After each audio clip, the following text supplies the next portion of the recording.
Si vous avez entendu parler de l'effondrement de la civilisation pascuane, on vous a sûrement parlé d'une déforestation totale de l'île qui aurait engendré un épuisement des ressources de Rapa Nui.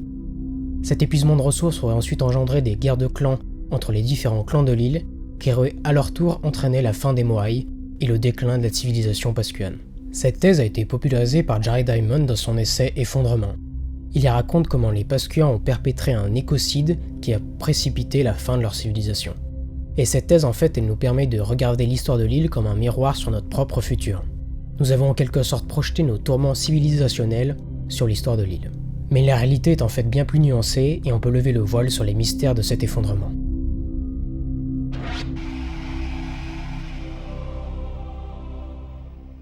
Pourquoi cette thèse d'un effondrement endogène de la civilisation pascuane a-t-elle été si populaire? C'est parce qu'en fait elle en dit plus sur nous que sur les Pascuans. Son émergence coïncide en fait avec l'apparition d'un éco-pessimisme dans les années 80, les études montrant le déclin futur de notre civilisation se multipliant. En tête de ces études, le rapport Meadows ou les limites à la croissance du Club de Rome présente les impacts de la croissance économique et démographique sur le futur de notre civilisation. Il y est décrit un effondrement inévitable de cette dernière, sauf à prendre des mesures drastiques pour l'en empêcher. Le destin tragique des Pascuans est alors un écho aux pires prédictions de ces études. Le déclin de l'île de Pâques serait alors un modèle plausible pour le déclin de l'île Terre. Lorsque les premiers Polynésiens sont arrivés sur Rapa Nui, ils ont commencé comme sur les autres îles polynésiennes à développer l'agriculture, à bâtir des maisons, à construire des pirogues, pour pouvoir pêcher, à se chauffer. Toutes ces activités nécessitent du bois, et ce en grande quantité.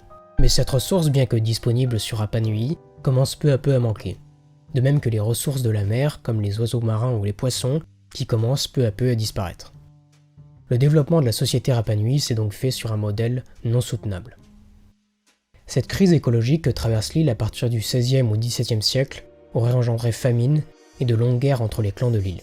Et elle aurait culminé en 1680 avec une bataille légendaire entre les Ano Momoko et les Ano Eepe, et la production massive d'armes faites à partir de pointes d'obsidienne qu'on peut retrouver partout sur l'île.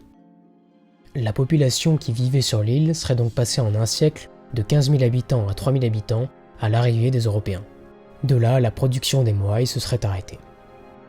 Mais en fait, cette version de l'histoire de l'île, elle est presque entièrement fausse, et nous allons voir pourquoi. Tout d'abord, revenons sur cette histoire de déforestation. Les premiers témoignages des explorateurs européens à avoir débarqué sur l'île sont presque tous unanimes. L'île renvoie un aspect de steppe. De Roggeveen à la Pérouse en passant par Cook, ils décrivent tous une île presque totalement déboisée. Et si une légende pascuane raconte qu'Otumatua a débarqué sur une île qui présentait déjà cet aspect de steppe, elle est en fait une interprétation moderne de son arrivée. L'île, à l'arrivée des premiers Polynésiens, est totalement boisée. Mais alors, que s'est-il donc passé? Pour les usages dont on a parlé plus tôt, il fallait du bois, que ce soit pour la construction de pirogues, des moai, mais aussi pour le chauffage et la construction de maisons. Par ailleurs, on a trouvé des traces de brûlis, signes de déforestation volontaire pour dégager de la place, par exemple pour l'agriculture ou la construction des habitats des Pascuans. En observant et en datant les restes des feux créés par les Pascuans, on a pu observer un changement radical dans l'utilisation du combustible. De 1300 à 1650 environ, on y retrouve principalement du bois, puis il laisse la place à d'autres végétaux comme la fougère ou l'herbe. Les Pascuans ont donc joué un rôle prépondérant dans la déforestation de leur île, mais ils ont été grandement aidés par leur environnement. On peut noter déjà que la croissance des arbres que l'on retrouve sur Rapa Nui est anormalement faible comparée à celle des arbres sur d'autres continents, signe de conditions climatiques et environnementales déjà difficiles. À cela, on peut ajouter les perturbations climatiques dues à El Niño. Le même phénomène qui avait permis l'arrivée des Pascuans sur l'île a provoqué à plusieurs reprises, et notamment entre 1600 et 1640, une baisse drastique de la salinité de l'eau de mer et une baisse conséquente des précipitations, ce qui n'a donc pas aidé. Mais cela semble peu de choses par rapport à l'impact qu'ont eu les rats sur la disparition des grands palmiers de l'île de Pâques. En effet, les rats qui ont été introduits volontairement ou involontairement par les premiers Polynésiens à débarquer sur l'île consomment les fruits de ces arbres, ce qui empêche leur régénération et donc la régénération de la forêt de l'île. L'impact que peuvent avoir les rats sur une forêt est si fort que sur l'île hawaïenne d'Oahu, une forêt complète a disparu 100 ans avant les traces de la première présence humaine. En l'absence de prédateurs, qu'on ne retrouve donc pas sur l'île, la population de rats peut doubler environ toutes les 6 à 7 semaines. Ainsi, un seul couple de rats peut engendrer une population de 17 millions de rats en seulement 3 ans. Et les archéologues ont estimé que la population de rats avait atteint un nombre de 5 millions d'individus à son maximum. Un nombre largement suffisant pour affecter les forêts de l'île. Tous ces effets combinés ont fait qu'en quelques siècles, Rapa Nui a presque perdu totalement toute sa forêt. Et au moment de l'apogée du déboisement de l'île, la transition se fait entre le culte des Moai et le culte du dieu Makemake dont on a parlé dans la vidéo précédente. Cette déforestation pourrait donc être liée à ce changement majeur dans la civilisation pascuane. L'idée est plaisante, mais pas totalement satisfaisante. On a ainsi pu observer des transitions similaires en Nouvelle-Zélande et sur Tahiti. Des îles qui n'ont pas connu de catastrophe écologique majeure. Ce passage d'un culte rendu d'abord à des dieux domestiques, puis d'un culte rendu à un seul dieu créateur, a donc une origine bien plus complexe. Mais il révèle en fait une volonté des Pascuans de chercher une meilleure cohésion et une gestion plus globale de leur île. Devant renoncer à quantité de choses suite à la mutation de leur environnement, cette démarche semble cohérente. Ce changement de culte a peut-être été provoqué par les événements qui s'en suivirent, les fameuses famines et guerres de clans. De toute évidence, rien de tel n'a eu lieu sur l'île. Que ce soit Rogueven en 1722 ou La Pérouse en 1786, aucun des deux n'évoque une île en proie à des difficultés alimentaires. Et il décrit même l'île de Pâques comme propice à l'agriculture et remplie d'espèces comestibles diversifiées. En outre, il semble que les Pascuans se soient bien adaptés à une agriculture non protégée du vent marin par les anciennes forêts. Ils ont ainsi déposé des milliers de roches de basalte un peu partout dans leurs champs pour à la fois conserver l'humidité et la redistribuer goutte à goutte, mais aussi retarder l'érosion des sols. Ils ont aussi protégé leurs petits potagers avec des murets en pierre très efficaces. Il n'y a donc pas eu de famine généralisée sur l'île de Pâques. En ce qui concerne les guerres chroniques qui auraient ravagé Rapa Nui et qui s'appuient sur la tradition orale pascuane et les milliers de pointes d'obsidienne qu'on a retrouvées sur le sol de l'île, il semble aussi qu'elles aient été largement surestimées. Déjà, le lien entre raréfaction des ressources d'une part et conflits violents d'autre part n'est pas totalement évident. Des chercheurs du MIT ont examiné les conséquences politiques et sociales d'une pénurie de ressources sur plusieurs îles du Pacifique, les îles Nauru et Salomon, ainsi que Rapa Nui. Et en fait, la conclusion de leur étude, c'est que la pénurie de ressources n'entraîne pas forcément de conflits violents. On peut donc douter du lien de causalité entre les deux. Si maintenant on observe les éléments matériels qui accréditent une thèse de conflit violent, on peut en premier lieu s'intéresser à ces petites pointes d'obsidienne que l'on appelle mata, et que certains ont considérées comme des armes produites en masse dans le cadre d'une guerre endémique. Une analyse morphométrique qui s'intéresse à la forme et à la géométrie des objets, en fait, montre cependant que les mata n'ont pas été spécifiquement conçus pour la violence interpersonnelle, mais qu'ils étaient plutôt des outils d'usage général qui ont pu servir à couper du bois, à tailler des petites statues, à découper de la viande ou bien à racler des objets. Certaines de ces pointes ont peut-être pu être utilisées lors de combats, mais on a largement surestimé leur nombre. Par ailleurs, l'impression donnée par la tradition orale pascuane et la maigre documentation historique d'une guerre longue et meurtrière qui aurait commencé peu avant l'arrivée des Européens et qui se serait poursuivie plusieurs dizaines d'années après est trompeuse lorsqu'on examine les ossements humains datés de cette époque. Les fractures indiquant des traumatismes crâniens sont courantes, et les blessures mortelles évidentes.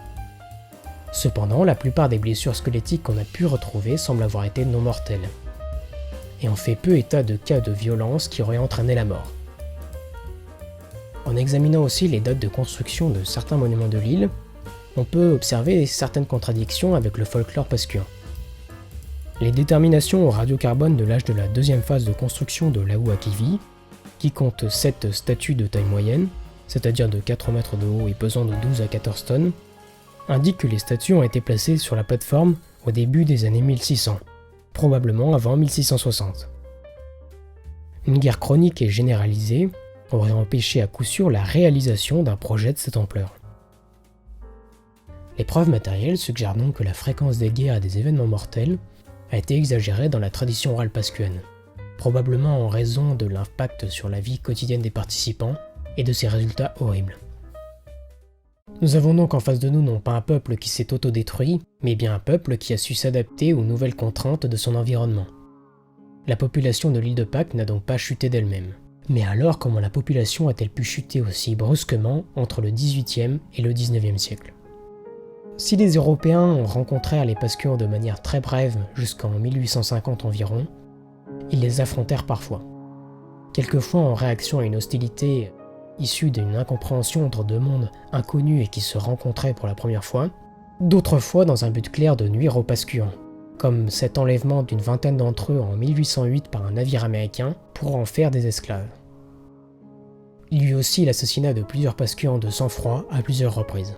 Mais le point d'orgue de ces exactions a lieu en 1862. Cette année est décisive dans l'histoire de l'île. À cette époque, l'extraction du guano sur les côtes péruviennes était florissante. Seul obstacle, le manque de main-d'œuvre. Les compagnies recrutaient alors leurs ouvriers à l'aide d'aventuriers qui recouraient parfois à la force ou à la ruse. Ces chasseurs d'esclaves entreprirent une expédition qui accosta le 12 décembre 1862 sur Rapa Nui. D'abord en les attirant avec des présents sur leur bateau, puis en allant les chercher de force sur l'île, environ 1000 à 1500 Pascuans furent enlevés ce jour-là. Mis sous pression par les gouvernements français et anglais, sollicités par les missionnaires français présents en Océanie, le Pérou rapatria les Pascuans. Mais par le choc de la capture, la maladie, les mauvais traitements et une charge de travail harassante, seule une quinzaine de Pascuans purent regagner l'île. Apportant malheureusement avec eux la variole, Rapa Nui fut le théâtre d'une épidémie meurtrière qui faucha entre 1000 et 1500 personnes. Et d'une population de 3000 personnes observées par Roggeveen en 1722, il n'en resta plus qu'une centaine. Toutes les lites religieuses, les prêtres, les bardes, les scribes et les récitants de l'écriture de l'île, le rongo-rongo, succombèrent à cette épidémie, emportant avec eux leur savoir, leur culture et la richesse de la mythologie pascuane. Toute la hiérarchie politique de l'île fut aussi décapitée, et le dernier chef de l'île, le dernier Romoiseau, fut nommé en 1868. En 1870, l'île de Pâques était agonisante, en tant que lieu, en tant que culture et en tant que peuple. Les crimes commis par les Péruviens et les Européens précipitèrent la chute d'une des civilisations les plus énigmatiques de cette partie du globe. Loin de s'être effondrée sur elle-même, la civilisation pascuane a succombé à un mal plus dangereux encore, le contact avec le monde extérieur. Cette série de vidéos sur l'île de Pâques se termine, j'espère que vous avez pris autant de plaisir en la regardant que moi en la réalisant. Et pour la suite, j'ai différentes idées, j'aimerais parler de civilisations disparues encore, mais j'ai aussi d'autres idées de format que j'aimerais essayer. Donc je vous dis à très vite.